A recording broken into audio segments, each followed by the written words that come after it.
Ajo u lut atë natë si gjithmonë. Me gjunjë në dysheme, dritarja gjysmë e hapur dhe zemra plot pyetje. Papritur, një ndjesi e fortë e mbushi dhomën. Jo frikë, por paralajmërim. Një zë i butë në shpirt i tha, je kujdesshme me atë që po vjen.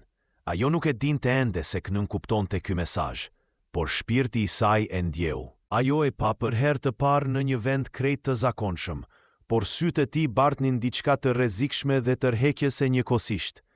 Zemra e saj nuk pyeti, nuk mendoi, u lidh me një herë, dhe ajo e harroi paralajmërimin e parë. Një ëndër, një derë që mbyllej, një hije pasaj. Ajo u zgjua me lot në sy, frikë pa arsye, apo një tjetër shenjë. Zemra i thoshte të vazhdonte, shpirti i thoshte të ndalonte. Ai dinte si të fliste, si të prekte plagët e saj, si ta bënte të ndihej e zgjedhur. Dhe ajo e quajti këtë dashuri, edhe pse paqja e saj po zhdukej. Një varg nga Bibla i ra në mend papritur. Një këshill nga një moshuar. Një ndjesi boshi pas çdo takimi me të. Zoti po fliste sërish, por ajo po e heshte me ndjenja.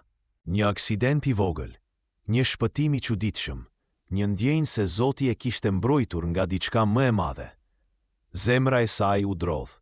Ishte paralajmërimi i tretë dhe i fundit. Ajo u kthye tek ai. Edhe pse e dinte që po shkelte veten, po shkelte shpirtin. Por dashuria e verbër gjithmonë duket më e fortë se e vërteta. Xhelozia, ftohtësia, dhimbja emocionale. Ai filloi të ndryshonte, ose ndoshta kishte qenë gjithmonë ai njeri. Dhe ajo nuk donte ta shihte. Ai u largua pa shpjegime, pa falje, pa mëshirë, dhe për herë të parë, ajo mbeti vetëm me pasojat e zgjedhjes së saj. Ajo nuk lutej më, jo sepse nuk besonte, por sepse kishte frikë nga përgjigja, sepse tashmë e dinte se kishte gabuar.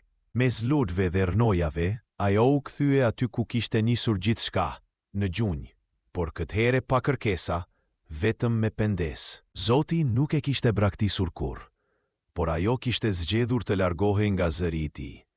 Dhe tani e kuptonte, ndonjëherë ndëshkimi nuk vjen nga Zoti, por nga zgjedhjet tona.